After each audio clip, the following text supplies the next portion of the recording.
Bonjour tout le monde. Comme il a dit John, on va rester dans Matthieu. On va aller un petit peu plus loin. On va aller au chapitre 9. Si vous avez vos Bibles avec vous. Je ne sais pas où mettre ça, je vais le mettre là. Alors, chapitre 9, je vais lire à partir de verset 18. Tandis qu'il leur adressait ces paroles, voici, un chef de la synagogue arriva, se prosterna devant lui, donc Jésus, et dit : « Ma fille est morte il y a un instant, mais viens, impose-lui les mains, et elle vivra. » Jésus se leva et le suivit avec ses disciples. Et voici une femme, atteinte d'une perte de sang depuis 12 ans, s'approcha par derrière, toucha le bord de son vêtement, car elle disait en elle-même : « Si je puis seulement toucher son vêtement, je serai guérie. » Jésus se retourna et dit, en la voyant : « Prends courage, ma fille, ta foi t'a guérie. » Et cette femme fut guérie à l'heure même. Lorsque Jésus fut arrivé à la maison du chef de la synagogue, il vit les joueurs de flûte et la foule bruyante, et il leur dit : « Retirez-vous, car la jeune fille, n'est pas morte, mais elle dort. » Il se moquait de lui. Quand la foule eut été renvoyée, il entra, prit la main de la jeune fille, et la jeune fille se leva. Le bruit s'en répandit dans toute la contrée. Seigneur, on vient devant toi, dans ta parole, et on te prie que tu nous inspires, que tu nous parles, que tu aides notre cœur, notre esprit à recevoir ta vérité, que c'est toi qui rends toutes ces paroles actives en nous. On te prie que tu nous donnes ce dont nous avons besoin, que tu nous dises ce qu'on a besoin d'entendre, que tu nous mènes vers toi. Et on te prie au nom de Jésus. Amen. Alors, dans ce texte, on voit deux personnes qui viennent voir Jésus et qui manifestent une foi envers Christ, mais de manière différente. Donc je voudrais qu'on regarde comment leur foi est manifestée, comment Jésus répond à ça, et puis finalement aussi comment la foule, dans le dernier passage, répond à ça et réagit à ça. Alors, tout d'abord, on a ce monsieur qui vient le voir, le chef de la synagogue. Alors ce monsieur-là, il est très connu par tout le monde parce que la synagogue, c'est vraiment le centre de la vie sociale pour les Juifs de l'époque. Tout passe par là. C'est pour ça que quand les gens sont rejetés de la synagogue, par exemple les parents du monsieur aveugle dans Jean 9, qui après il n'est plus aveugle, ils les menacent d'être rejetés. Pour eux, c'est très grave parce que si tu es rejeté de la synagogue, tu n'as plus de vie sociale. Tu es en dehors des autres gens. Tu es tout seul. Donc lui, tout le monde le connaît. Il est respecté puisqu'il est le chef. Donc quand il vient voir Jésus, par la foi, se prosterne devant lui et s'en remet à lui pour même ressusciter son enfant, c'est encore plus que juste demander la guérison. Tout le monde va le voir faire ça, il prend un gros risque. Et c'est intéressant, ça nous rappelle, vous vous souvenez, le centurion du chapitre 8, qu'il est venu devant Jésus, il lui a aussi demandé de guérir son serviteur. Il a fait ça publiquement, c'était risqué pour lui aussi, pour sa situation, mais il a pris ce risque parce qu'il a vraiment cette foi en Christ. Ici, il y a un peu la même idée, parce que lui, il vient publiquement devant Jésus. Jésus, à l'époque, il est vraiment pas populaire, déjà qu'aujourd'hui, pas forcément, mais aujourd'hui, on peut dire « je suis un chrétien, je vais à l'église », ça passe. Mais à l'époque, si tu dis « je suis le chef de la synagogue, je vais publiquement dans la rue me prosterner devant Jésus », c'est pas très bien vu. Jésus, on voit ce qu'ils lui ont fait. Son propre peuple l'a rejeté, l'a condamné, l'a crucifié, l'a fait crucifier. Ils ont persécuté tous ceux qui le suivaient, tous ses disciples. Donc cet homme-là, il s'expose à passer de chef de la synagogue à persécuté parce qu'il suit Jésus, parce qu'il s'est prosterné devant Jésus. C'est le risque qu'il prend avec sa foi. On parlait tout à l'heure avec John, c'est ce que Paul a fait aussi, quand Paul dit qu'il était le top du top des pharisiens zélés, mais que pour Christ, il a tout perdu. Maintenant, il est rejeté, il est persécuté, il s'est fait taper plein de fois, il s'est fait emprisonner, et puis finalement tué aussi. C'est la même chose. De venir Jésus par la foi comme ça, c'est-à-dire qu'on est prêt à perdre toutes ces choses, qu'ils ont fait ce choix déjà, parce qu'ils ont reçu cette foi. Il sait qu'après un moment comme ça, il a la foi que Jésus va agir pour sa fille, mais qu'en même temps, il va perdre tout le reste et qu'il sera persécuté, qu'il aura la pression de ses semblables, même ses amis qu'il avait. Et ça, il le sait. Mais ce qu'il a par la foi, ce qu'il a reçu par la foi, c'est que Jésus va toujours répondre à ceux qui appellent à lui, que Jésus ne rejette jamais ceux qui viennent à lui. Ça, ce sont les promesses que Jésus a dites. Et par la foi, on croit ça, et cet homme-là, il croit ça aussi. Romains 10, 13 dit « Quiconque fait appel au nom du Seigneur sera sauvé. » Et lui, il croit ça. Et il y va. Et il se repose vraiment sur ça, même s'il perd tout le reste. Donc ça, c'est la première personne. La deuxième personne, et là où je voudrais qu'on passe un peu plus de temps, c'est la dame qui vient le voir pendant ce temps-là. La dame vient le voir avec la foi aussi, mais démontrée d'une autre manière. Elle a aussi une autre situation, c'est pas du tout la même personne. C'est ça qui est intéressant, c'est qu'on est tous très différents, mais qu'on vient tous vers le même Jésus. Une fois, j'avais vu cette image que c'est comme s'il y a une montagne, Jésus est au sommet, et on vient tous de côtés différents, donc ça ne va pas être le même chemin. Vous savez, quand on fait des randonnées, il y a des bleus, des jaunes, des rouges, là, et ce n'est pas la même difficulté. Souvent, on prend le facile pour monter, on prend le difficile pour redescendre. On pense que ça sera plus simple, et puis en fait, c'est super vertigineux. Mais l'idée, c'est qu'on vient tous d'endroits différents, qu'on est tous très différents, on a des vies différentes. Donc notre chemin va être différent, mais on va tous vers le même Jésus finalement. Et on le voit ici, ces deux-là, ils sont très différents. Parce que cette femme-là, elle n'est pas le chef de la synagogue respecté avec des beaux vêtements et des richesses et tout ça.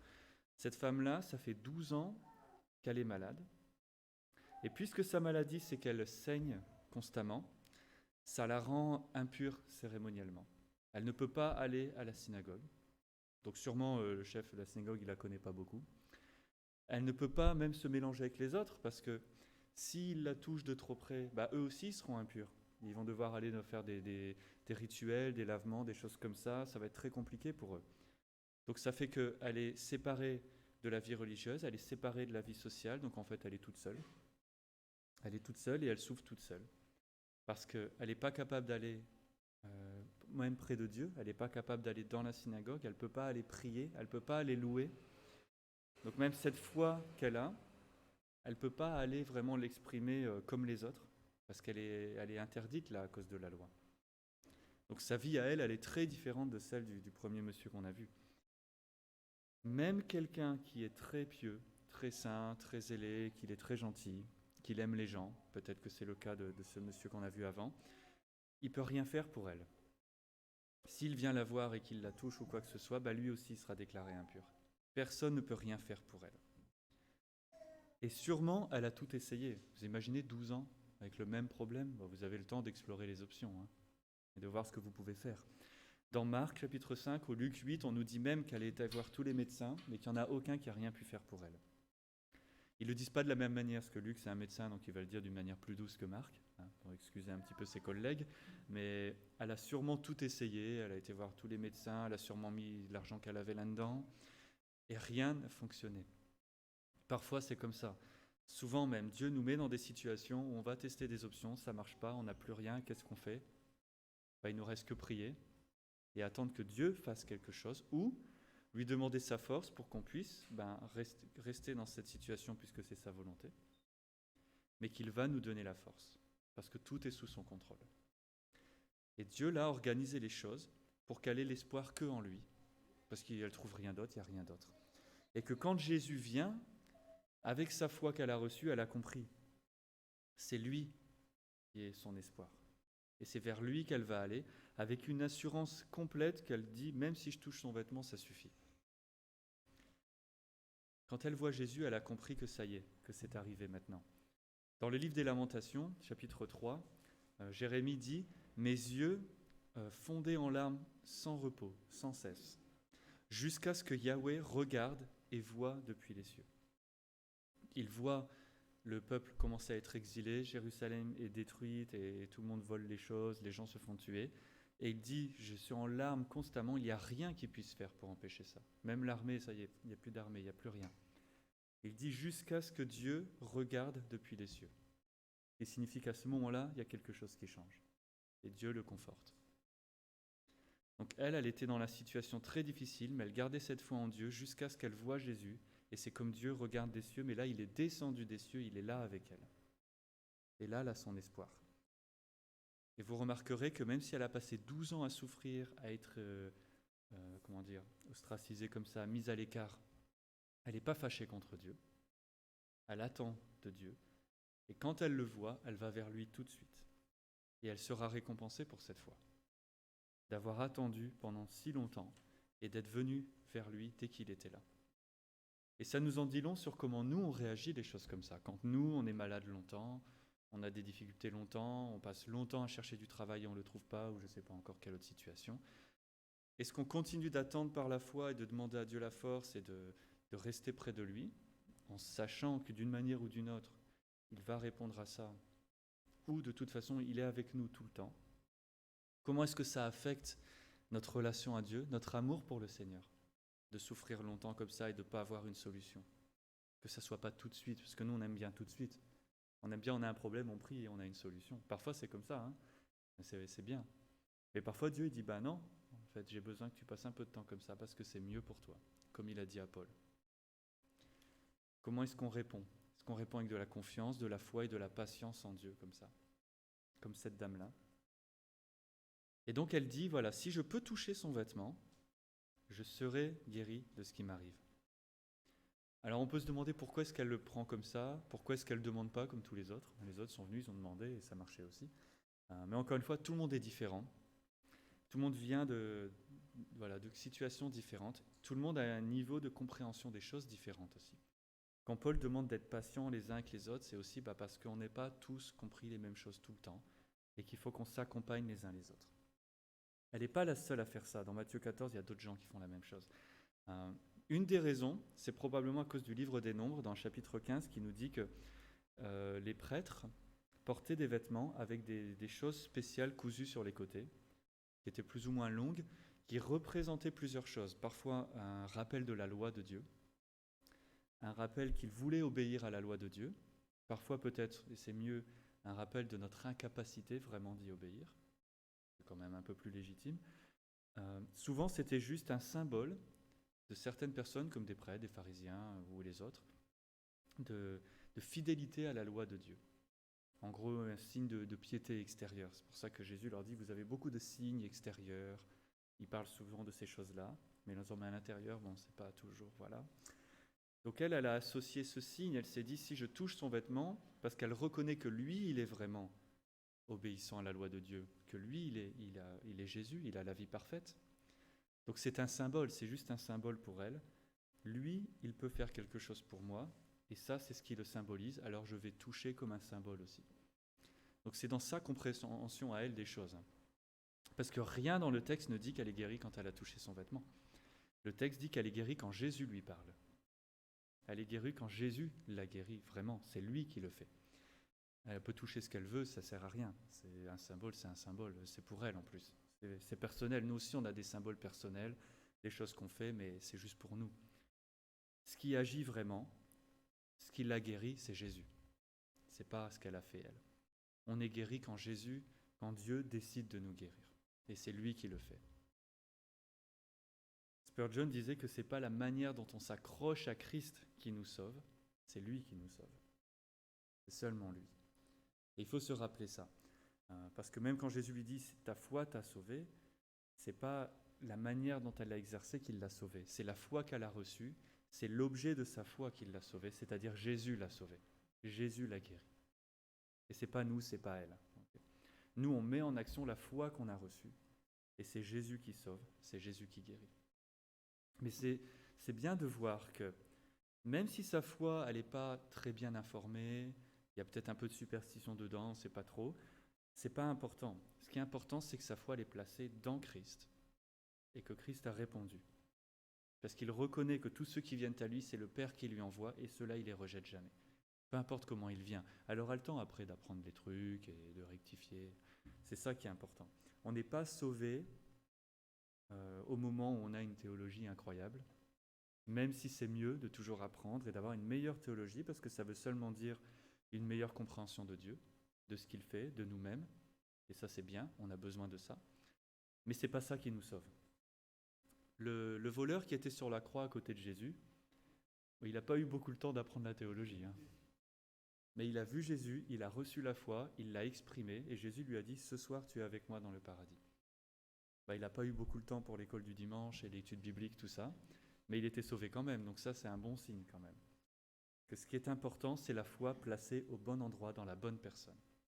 Donc peu importe la forme qu'elle a mise cette dame-là, elle a mis la bonne foi dans la bonne personne. Les disciples aussi, souvent, ils manquaient de foi. Jésus, combien de fois il leur a dit « Mais elle est où votre foi ? Pourquoi vous manquez de foi ?» Et pourtant, ils étaient sauvés, ils étaient avec lui, il les a accompagnés, il les a jamais laissés tomber. Nous aussi, on doute beaucoup. Parfois, on relit des passages, on se dit « Oh là là, j'ai du mal avec ça. » Mais notre foi, elle est quand même là, en Christ.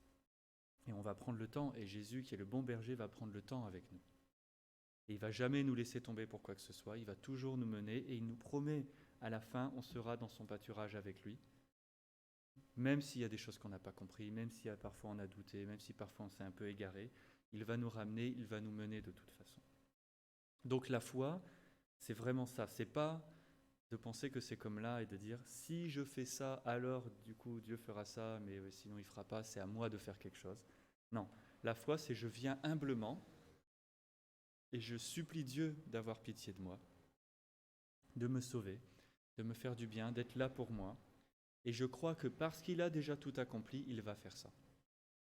D'une manière ou d'une autre, et on ne sait pas la manière qu'on va le faire. Hier, je parlais avec un ami qui me disait, tu sais, ça fait déjà 5 ans que je t'ai dit que je reviendrais et que je ne suis toujours pas revenu. Et je me suis dit, ouais, c'est vrai, 5 ans, ça passe très vite en fait, 5 ans. Parce que il m'avait dit, je pars et dans 1 an, je reviens. Mais entre-temps, il y a eu les Covid, il a eu un cancer, il a eu le temps de guérir, gloire à Dieu. Mais il m'a dit, ça fait déjà 5 ans, et il m'a rappelé, il m'a dit, si tu veux faire rire Dieu, tu lui parles de tes plans. Et c'est vrai ça aussi. Donc on vient vers Dieu, on lui dit voilà ce que je pense, voilà ce que je veux, mais c'est ta volonté et je m'y soumets de toute façon parce qu'elle est parfaite. Il a déjà tout accompli, il a promis de nous donner toutes choses, mais pas forcément comme nous on attend.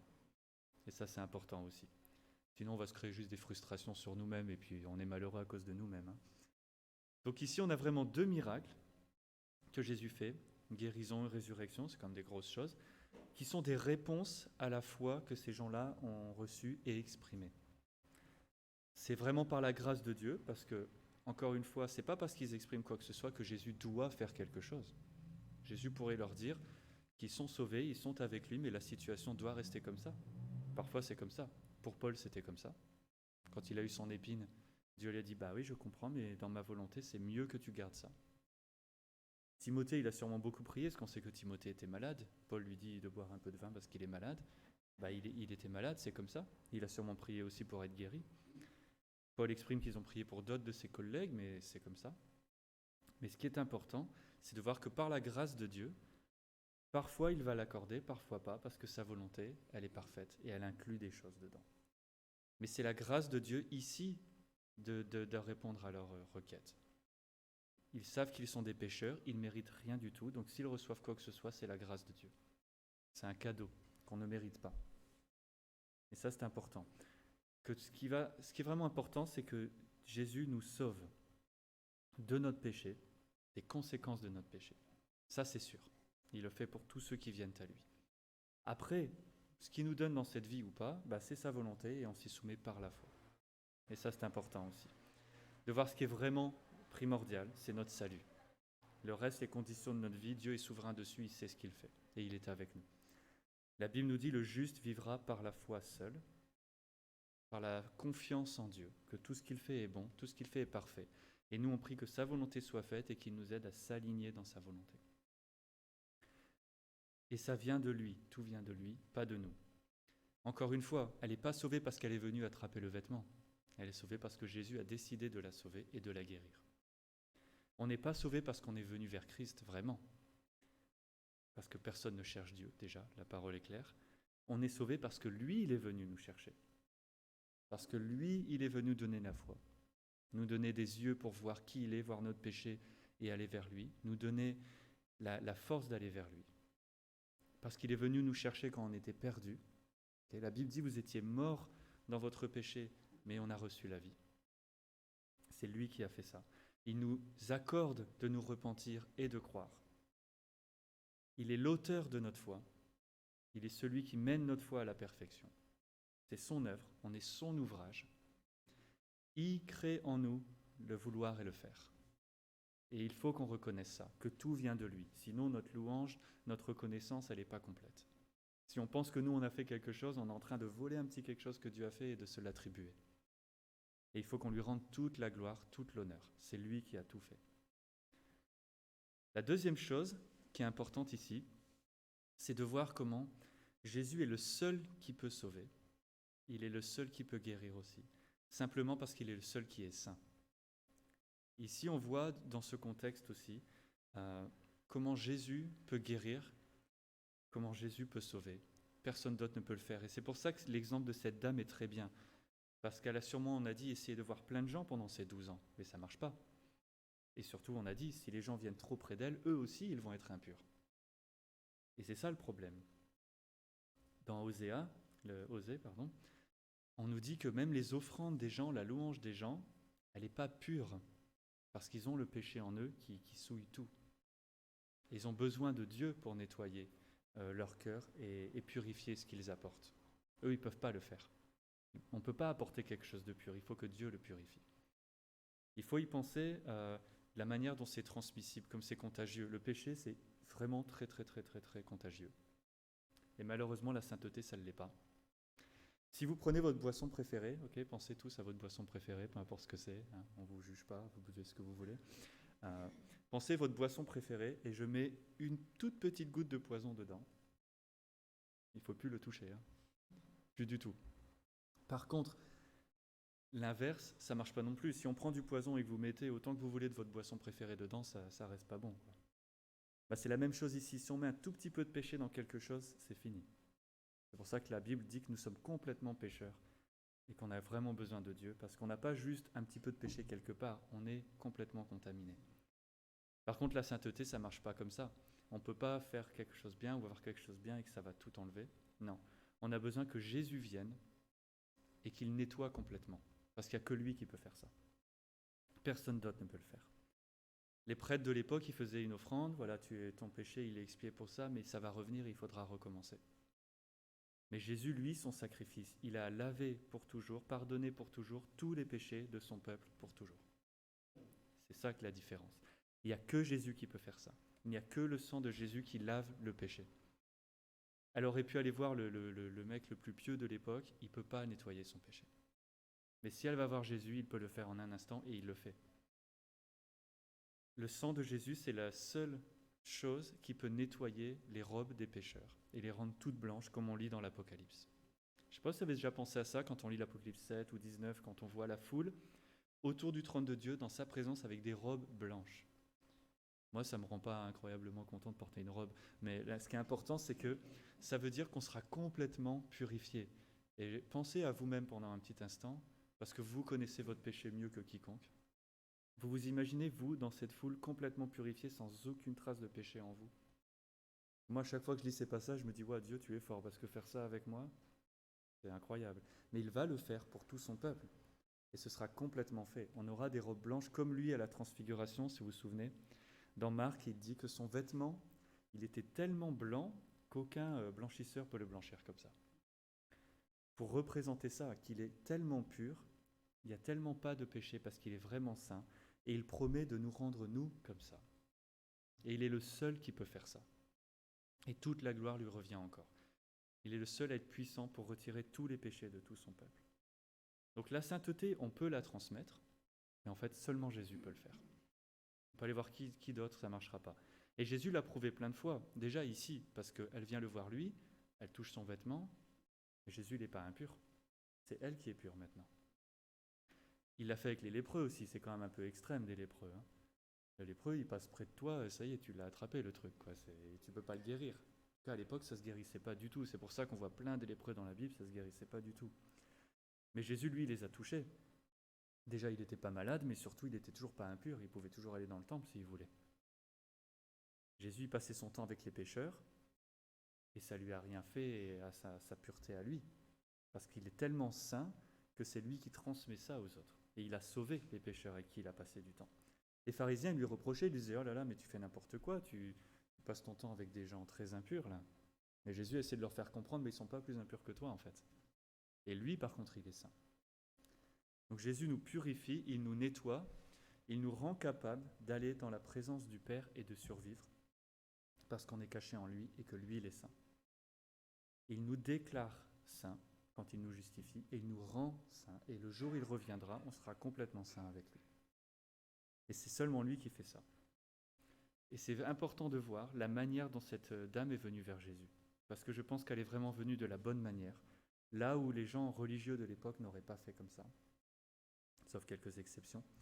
Elle est venue vers lui en sachant qu'elle était impure, qu'elle n'était pas propre à la louange, propre à venir vers lui, qu'elle était contagieuse en quelque sorte. Mais elle est quand même venue, parce qu'elle avait cette foi en lui, qu'il était différent, qu'il pouvait vraiment faire quelque chose et qu'elle n'allait pas lui faire défaut. Elle est venue vers lui alors que spirituellement, cérémoniellement ou physiquement même, elle était impure. Et là où toutes les religions, même à l'époque, lui diraient « Non, tu dois faire certaines choses pour te rendre acceptable, et là, tu pourras être présentable pour Dieu, et là, tu pourras tenter de t'approcher de lui. » Non, elle est venue vers lui avant ça, parce que l'évangile, c'est ça. L'évangile, c'est tu viens vers Jésus avec ton péché, tel que tu es maintenant. Et lui, il va te changer, lui, il va te purifier, il va te rendre acceptable pour être dans sa présence, après que tu sois venu honnêtement à lui, avec ton péché. Tu viens avec ton fardeau, tu le poses à ses pieds. Tu viens humblement avec ton péché, tu le confesses. Et lui va te rendre propre, pur. C'est vraiment le mouvement inverse. Et on le voit ici. Si on vient vers Jésus autrement que humblement par la foi en confessant notre péché, en essayant de faire quelque chose avant, on est en train de prétendre qu'il faut qu'on le fasse nous, que lui ne va pas le faire, qu'il ne va pas nous accepter comme on est. C'est offensif pour Dieu, c'est pas bon. C'est de l'orgueil déjà, c'est de l'arrogance aussi. C'est pas du tout l'appel que Jésus fait. Jésus appelle les pécheurs qui savent qu'ils sont des pécheurs pour venir à lui. Et il promet de tout faire pour eux. Et donc ici on a un bon exemple, parce que là où la religion de l'époque rejette cette dame-là, parce qu'elle ne correspond pas, parce que voilà, même si elle veut faire des choses, ça ne marche pas, elle saigne toujours, Jésus, lui, l'a accepté. Jésus l'a reçu, et Jésus l'a guéri. Et la preuve qu'il l'a sauvé et accepté, c'est qu'il l'a guéri physiquement. Comme ça, les gens ne peuvent pas douter. C'est pour ça qu'il y a ce signe. Personne ne peut dire oui, elle va dire Jésus m'a sauvé, je vais lui dire t'es sûr, parce qu'il y a encore ça. Non, non, là il y a le signe, ils savent, ils comprennent. Elle est venue vers lui, elle n'a rien apporté d'autre que son problème, son péché, son besoin de lui. Et par la grâce, il lui a répondu.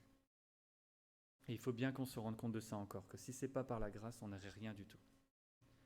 Elle n'est pas venue en essayant de marchander quoi que ce soit, parce qu'elle n'a rien. Mais nous, on n'a rien non plus, hein. On n'a rien du tout. Hein.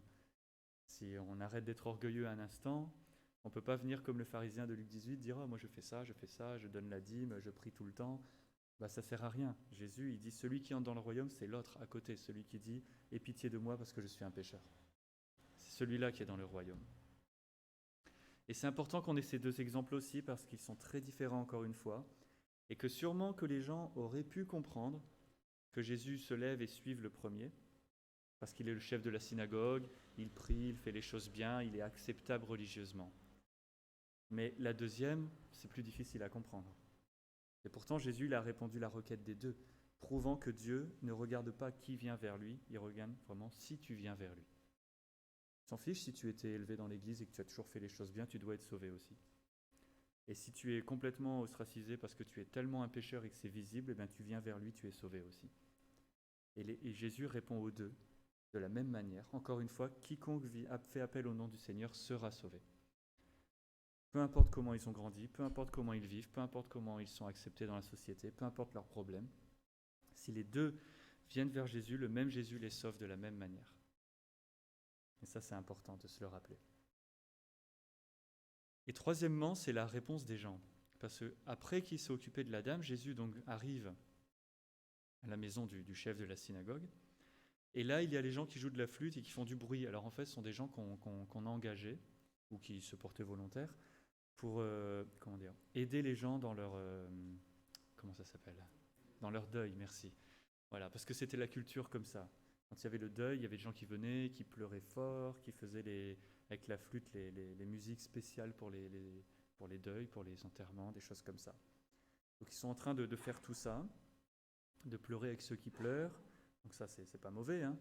Le problème, c'est que quand Jésus leur dit « elle n'est pas morte, elle est endormie », Jésus n'est pas en train de donner un autre diagnostic. Hein. Il n'est pas idiot, il sait qu'elle est morte. Hein. Mais c'est comme pour Lazare, il avait dit pour Lazare, Lazare dort, il sait que Lazare il est mort, c'est lui qui l'a ressuscité. C'est un genre d'euphémisme que les gens utilisaient. D'ailleurs, Paul parle des gens morts en Christ comme endormis en Christ, parce qu'on sait qu'ils vont être ressuscités. Jésus dit qu'elle dort parce qu'il sait qu'il va la ressusciter. C'est pour ça qu'il dit ça. Il sait qu'elle est morte physiquement. D'ailleurs, le cimetière pour l'église primitive, ça s'appelait le lieu où les gens dorment, parce qu'ils sont endormis et ils vont être ressuscités en Christ. Et étymologiquement, c'était ça. Donc Jésus vient et il leur dit non, elle est endormie. En gros, il est en train de leur dire elle va revenir là. C'est comme si pour lui, ressusciter quelqu'un, c'est comme réveiller quelqu'un qui dort, c'est facile pareil. Parce que pour lui, il a juste qu'à dire un mot et les personnes ressuscitent. C'est comme ça. Mais la réponse des gens, c'est intéressant, parce que quand il dit ça, les gens se mettent à rire. Donc déjà, ça en dit long sur l'état de leur deuil et comment ils étaient vraiment tristes, parce qu'il suffit qu'on dise une chose et puis maintenant ils rient. Il y a un gros changement quand même, est-ce qu'ils étaient vraiment sincères? Mais ça nous montre aussi la réponse des gens, parce que là, on voit la différence avec les deux d'avant. Là, on parle des gens qui n'ont pas de foi, qui ne croient pas. Et que même s'ils ont Jésus en face d'eux et qu'il leur assure qu'il va faire quelque chose, et même il le fait, ça les fait rire. Moi, j'ai rencontré des gens, je leur parle des miracles, je leur parle de Jésus, et ils rient, et vraiment, ils ont ri. Et je dis, oh, ok, carrément, ils rigolent comme ça. Bah ouais, ils rient parce qu'ils ne croient pas. Sauf que certains d'entre eux sont venus me voir quelques mois après en me disant, tu te souviens, quand je riais avant, ça me fait plus rire maintenant. Je lui dis, qu'est-ce qui s'est passé? Il m'a dit, je pense que c'est vrai. Qu'est-ce qui s'est passé? Entre-temps, Dieu est intervenu. Et c'est bien parce qu'on voit la différence avec avant et après. Et là, on voit que ces gens-là rient, justement parce qu'ils n'ont pas les yeux pour discerner les choses de Dieu. Même ils ont Jésus en face d'eux, ils ne le reconnaissent pas. Dieu lui-même est venu au milieu de son peuple, ils ne l'ont pas reconnu. La lumière est venue dans les ténèbres et les ténèbres l'ont rejeté. Et puis finalement, ils ont fait tuer Jésus parce qu'ils n'ont pas reconnu que c'était lui le Messie qu'ils attendaient. Et aujourd'hui, beaucoup de gens, même dans le peuple d'Israël, attendent le Messie encore. Nous, on ne sait plus comment leur dire qu'il est venu il y a déjà 2000 ans. Mais parce qu'ils n'ont pas les yeux pour le voir, ils ne le reconnaissent pas. Et ici, ils ne le voient pas.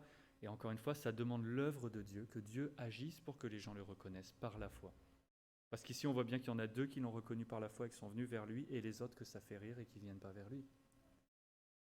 Mais malgré ça, Dieu agit quand même. Jésus fait ce qu'il a promis, la jeune fille se réveille. Et le verset 26 nous dit que cette nouvelle-là s'est répandue dans toute la contrée. Et ça nous rappelle aussi que ce que Jésus a fait et le récit des évangiles, ce sont des faits que les gens ont vus, ils sont des témoins de ça, et ils les racontent à d'autres personnes.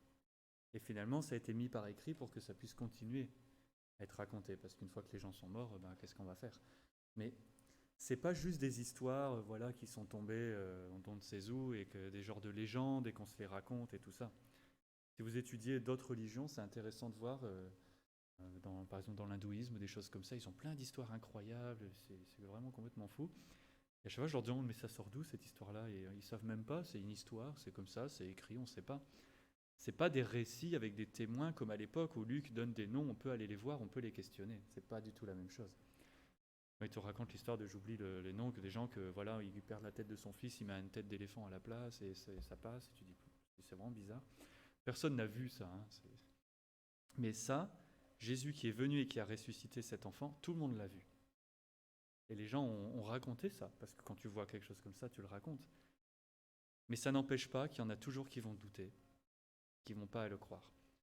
Et il faut qu'on sache ça, parce que même si les gens l'ont vu et que c'est écrit, et que nous on y croit vraiment, et qu'on a vu Dieu faire d'autres choses, on va dire ça à des personnes qui vont le recevoir et croire, et d'autres qui vont le rejeter quand même et qui vont douter.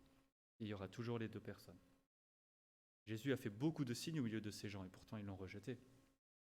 Mais ici, s'ils ont les yeux nécessaires, et leur pensée renouvelée par Dieu, ils vont discerner la guérison de cette dame, la résurrection de cette jeune fille, et commencer à se dire, peut-être que Jésus c'est vraiment qui il dit qu'il est, parce qu'il a fait ça et que je l'ai vu, même s'il y en a qui doutent. Sûrement qu'il y en a qui sont quand même allés la voir en doutant vraiment de ce qui s'est passé, mais vraiment là c'est difficile. Vous imaginez les gens qui sont allés voir Lazare et qui lui ont dit, je ne crois pas vraiment que tu sois ressuscité. Et pourtant, il était là. Donc, la vraie différence entre l'évangile, encore une fois, entre Jésus et le reste des religions qu'il y a partout, c'est le fait qu'il y ait... Jésus est vraiment venu, les gens étaient témoins de ça et les gens le racontent. mais il faut quand même la foi pour le recevoir. La tombe de Jésus était vide alors que la tombe d'aucune autre personne religieuse n'est vide.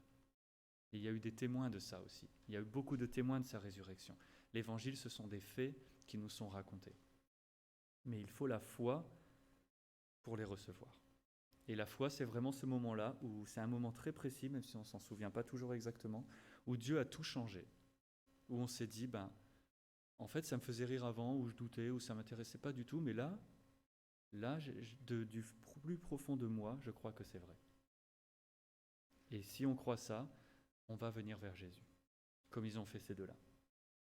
C'est le moment où on a l'assurance que toutes ces choses-là sont vraies. J'ai parlé avec un ami pasteur récemment, il m'a dit que pour lui, sa conversion, c'était ça. Il a grandi dans l'église, il disait oui, ok, d'accord. Et puis il était dans son lit la nuit et il lisait Daniel, je crois. Et il a eu une espèce de grosse conviction, il s'est dit, mais en fait, c'est vrai, tout ça, c'est vrai. Et il a réveillé sa femme en pleine nuit pour lui dire ça, parce que c'était vraiment important pour lui. À ce moment-là, Dieu a tout changé. Là, il a reçu la foi, là, il a été sauvé. Le moment donné où on réalise, Dieu est vrai, Jésus est vraiment le seul sauveur, il est vraiment mort, ressuscité. Et moi, je suis vraiment un pécheur et j'ai vraiment besoin de sa grâce parce que je ne peux rien faire. Le moment où on réalise ça, c'est que Dieu a agi. Ésaïe 53, le moment où on reçoit le rapport de Dieu, où on entend sa nouvelle et qu'on y croit et qu'on y répond. Où on se détourne de notre péché et on vient vers lui par la foi. Et c'est ce qu'on voit dans ces deux personnes ici, et malheureusement pas dans la foule, pas tout le monde de la foule après. On espère beaucoup après, mais ça, c'est pas dit. Que on croit vraiment que ce que Jésus a fait, c'est comme ça que Dieu aime les pécheurs. Qu'on est tous des pécheurs et qu'il est venu mourir pour nous, qu'il est venu pour nous quand on était morts dans notre péché, parce qu'on est incapable de venir vers lui, qu'on est son ennemi, mais que lui, il est venu quand même, et qu'il nous rend capables de venir vers lui et de le suivre comme ces deux-là ont fait, et qu'il nous attire à lui. Et que Jésus dit encore une fois, prends courage, ta foi t'a guéri, ta foi t'a sauvé. C'est le même mot, c'est la même chose. Souvent, guérison, sauvé, c'est interchangeable. Parce qu'ils sont venus en croyant vraiment que Jésus était leur sauveur, qu'il avait vraiment la solution pour eux. Et que c'est vraiment la foi qui leur a fait faire ça. Et que cette foi placée dans Jésus, là, ils ont été sauvés. Encore une fois, ils ne sont pas venus par Jésus par curiosité ou pour le tester ou pour le provoquer comme d'autres personnes. Les pharisiens sont venus voir Jésus aussi. Mais ils sont venus lui poser des questions, des pièges, essayer de lui faire dire quelque chose. Ce n'est pas du tout pareil. Ici, ils sont venus par une foi vraiment placée en Christ, et Christ a répondu et les a sauvés. Parce que Christ est venu sauver les pécheurs qui reconnaissent qu'ils sont des pécheurs et qui viennent vers lui. Et c'est pour ça, encore une fois, que quand Jésus dit « une foi même toute petite peut bouger des montagnes », c'est pas que le but ce soit de bouger vraiment une montagne, parce que ça sert à rien. C'est une expression pour dire que de grandes choses peuvent être accomplies. Pourquoi même avec une toute petite foi ? Parce que ce n'est pas notre foi vraiment qui le fait. C'est Jésus qui fait les choses. Donc même si tu as une toute petite foi, mais elle est en Jésus, Jésus il est Dieu tout-puissant, même les plus grandes choses peuvent être faites. Cette femme-là, elle n'avait pas la foi, comme on a dit, la plus renseignée, la plus développée, mais elle était bien placée. Et Jésus a répondu. Donc ils ont reçu cette foi, ils l'ont mis en action. Elle a porté son fruit. Ils ont reçu leur salut. Ils ont porté un témoignage. Et Dieu est glorifié par ça. Nous, quand on lit ce texte, on glorifie Dieu et pas eux. Dieu qui a répondu, Dieu qui a créé ça en eux. Et on se rappelle encore que tous ceux qui viennent par la foi seront sauvés. Ça ne veut pas dire que tous seront guéris tout de suite. Dieu ne guérit pas tout le monde tout de suite. Et on doit traverser des choses difficiles. Mais le salut est assuré à ceux qui viennent en Christ comme ça. Parce que c'est sa promesse. Donc, on peut penser à nous-mêmes aussi, comment est-ce qu'on vit notre foi avec Christ ? Comment est-ce qu'on la met en pratique ?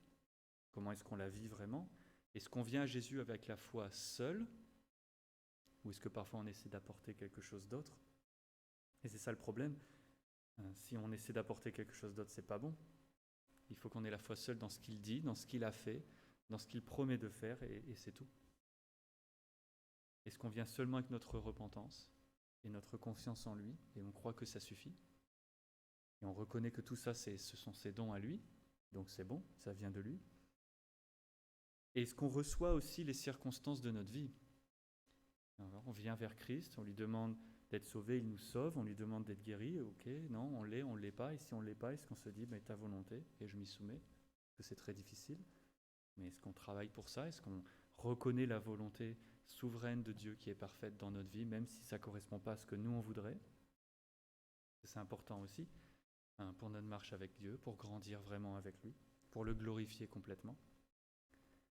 Est-ce qu'on reconnaît aussi la bénédiction immense que c'est d'être rendu capable de voir ce que Dieu fait, de le discerner, et est-ce qu'on lui rend grâce pour ça? Quand on voit le nombre de gens qui ont même vu Jésus en personne et qui ne l'ont pas reconnu, est-ce que nous, on est reconnaissant qu'on ait cette foi pour lui, même si on ne l'a pas vu? Et qu'on le remercie pour tout ce qu'on voit qu'il fait autour de nous et en nous, peu importe ce que c'est, même si c'est difficile. Donc j'aimerais vous laisser avec ces petites questions-là pour vous, pour votre temps de prière avec le Seigneur. Et on va prier ensemble. Seigneur notre Père, on te remercie infiniment pour ta parole.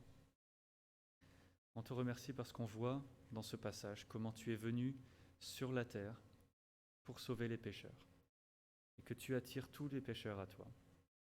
Et que quand on répond par la foi et qu'on vient avec toi humblement, tu es fidèle, tu es juste, tu nous pardonnes, tu nous sauves. Tu nous gardes près de toi pour toujours. Et je te prie vraiment pour chaque personne ici, nous tous, que tu continues de nous travailler, de nous encourager pour toujours venir vers toi par la foi. Pour ne pas douter tes promesses, pour traverser toutes les difficultés avec toi, pour être assuré que tous ceux qui viennent à toi, qui font appel à ton nom, sont sauvés, que nous sommes dans ta main pour toujours. On te remet toutes les personnes qu'on connaît qui traversent des moments difficiles, peu importe ce que c'est, parce que tu es avec eux, Seigneur. Et si ces personnes ne te connaissent pas, alors on te prie que tu les attires à toi, qu'ils placent leur foi en toi, et que tu deviennes leur force et leur espoir. Et on a confiance, on croit vraiment, Seigneur, que tu es vrai dans tout ce que tu promets. Et on se repose en toi complètement. Et on te prie au nom de Jésus. Amen. Merci beaucoup.